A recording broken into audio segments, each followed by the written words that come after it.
جب ہم سارا دن کام کر کے رات کو اپنے بستر پر لیٹتے ہیں تو فوراً نیند آ جاتی ہے، یا پھر لیٹ کر اپنے موبائل فونز میں سوشل میڈیا کا بے مقصد استعمال کرتے ہیں، جس سے ہماری نیند میں خلل پیدا ہوتی ہے اور ہم وہ رات بے چینی میں گزارتے ہیں۔ ہم مسلمانوں کے لیے یہ ضروری ہے کہ سوتے وقت اللہ کا نام پڑھ کر سوئیں، اور جب ہم قرآن پاک کی سب سے طاقتور آیت یعنی آیت الکرسی پڑھ کر سوتے ہیں تو اللہ ہماری حفاظت کے لیے ایک فرشتہ بھیجتا ہے جو برے خوابوں اور تمام برائیوں سے پوری رات ہماری حفاظت کرتا ہے، اور ہم پوری رات اللہ کی حفاظت میں سکون کی نیند سوتے ہیں۔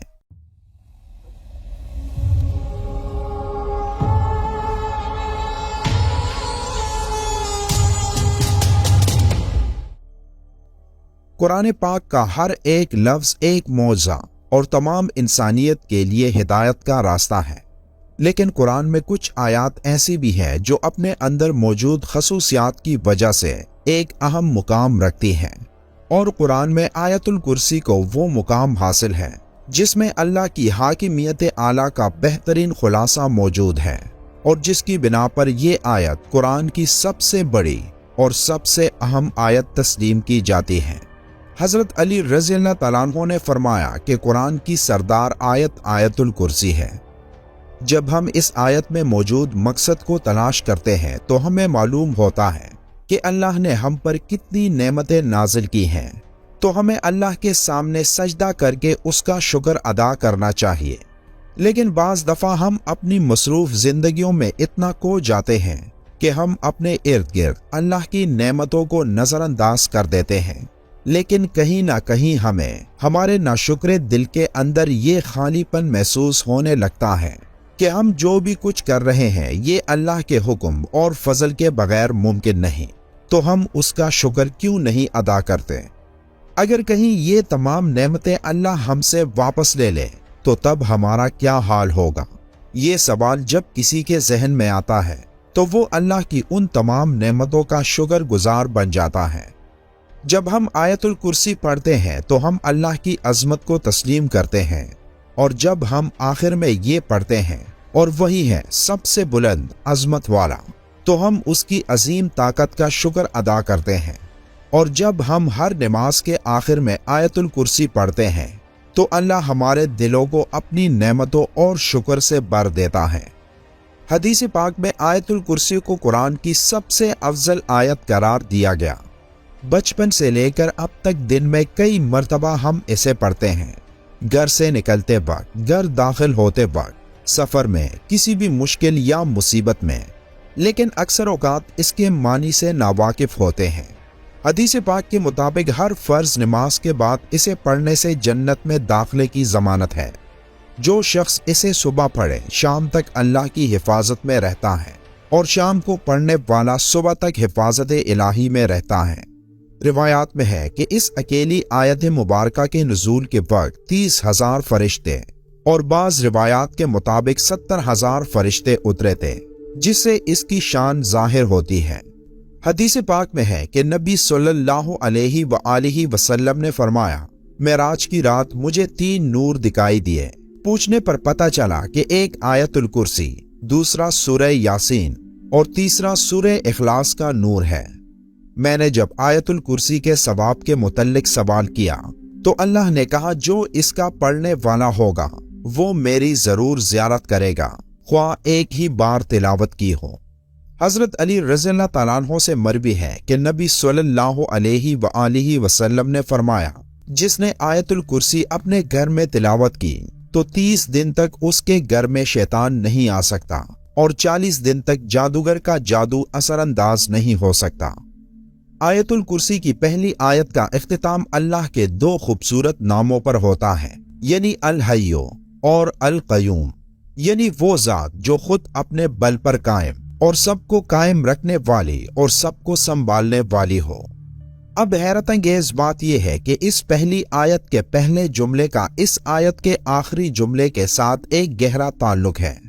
اس آیت کے آخری جملے میں پھر سے اللہ کے 2 نام آئے ہیں جو اس طرح ہیں، اور وہی ہے سب سے بلند عظمت والا۔ اس آیت کے دوسرے جملے میں اللہ فرماتا ہے، نہ اس کو اونگ آتی ہے اور نہ نیند۔ تمام مخلوقات وقت کے ساتھ سست پڑ جاتے ہیں، آرام مانگتے ہیں، نیند چاہتے ہیں، سوئے بغیر رہ نہیں سکتے، اور نیند موت کی ہی ایک صورت ہے۔ اس لیے اس آیت کے اس حصے میں ذکر ہے کہ وہ ذات پاک، زمان و مکان کا حاکم، طاقت کا سر چشمہ، ہر لحاظ سے مکمل اور چوکس، اپنی مخلوقات کے ہر ذرے سے باخبر ہے۔ اب اس آیت کے 8ویں جملے میں دیکھیں کہ اللہ کیا فرما رہا ہے، اور اسے زمین و آسمان کی حفاظت تک آتی نہیں ہے۔ اس آیت کا دوسرا جملہ اصل میں اس کے 8ویں جملے کے ساتھ کنیکٹڈ ہے، جس میں اللہ یہی فرماتا ہے کہ نیند اور آرام اس کی پیدا کردہ مخلوق کے لیے ہے، اور اللہ نہ سوتا ہے اور نہ اسے اونگ آتی ہے۔ اب تیسرے جملے میں ذکر ہے جو آسمانوں میں ہے اور جو کچھ زمینوں میں، سب کچھ اسی کا ہے۔ اس بات کو سمجھنے سے پہلے ہمیں دو ناموں کو سمجھنا ہوگا، ایک ہے مالک اور دوسرا ہے ملک۔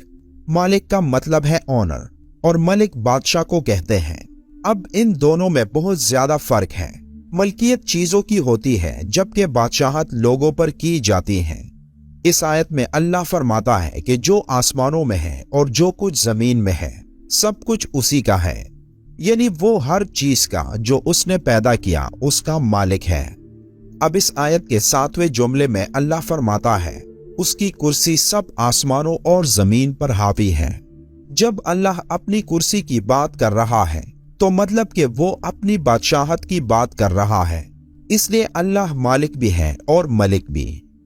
پھر چوتھے جملے میں اللہ کا ارشاد ہے، کون ہے جو اس کے سامنے اس کی اجازت کے بغیر کسی کی سفارش کر سکے؟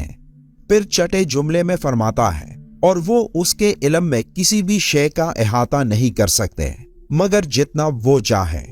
اب چوتھا اور چھٹا جملہ ایک دوسرے کے ساتھ منسلک ہیں، یعنی پہلا جملہ اور جملہ نمبر 9، دوسرا اور 8واں جملہ، تیسرا اور 7واں جملہ، چوتھا اور چھٹا جملہ ایک دوسرے سے منسلک ہیں۔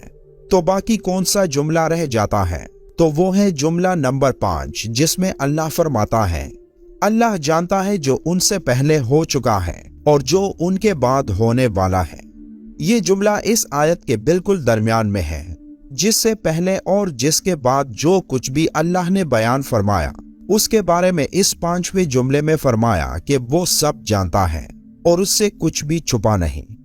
اب اللہ کے سوا ایسا کون کہہ سکتا ہے؟ بے شک قرآن اللہ کے الفاظ ہے، جس کی ایک ایک آیت ہمارے لیے ہدایت کا راستہ ہے۔ اللہ تعالی ہم سب کو قرآن کریم سمجھ کر پڑھنے والا اور اس پر عمل کرنے والا بنائے، آمین۔ ویڈیو کے آخر میں ایک بار درود شریف پڑھنا مت بھولیے گا۔ ملتے ہیں ایک اور معلوماتی ویڈیو میں، تب تک کے لیے اللہ حافظ۔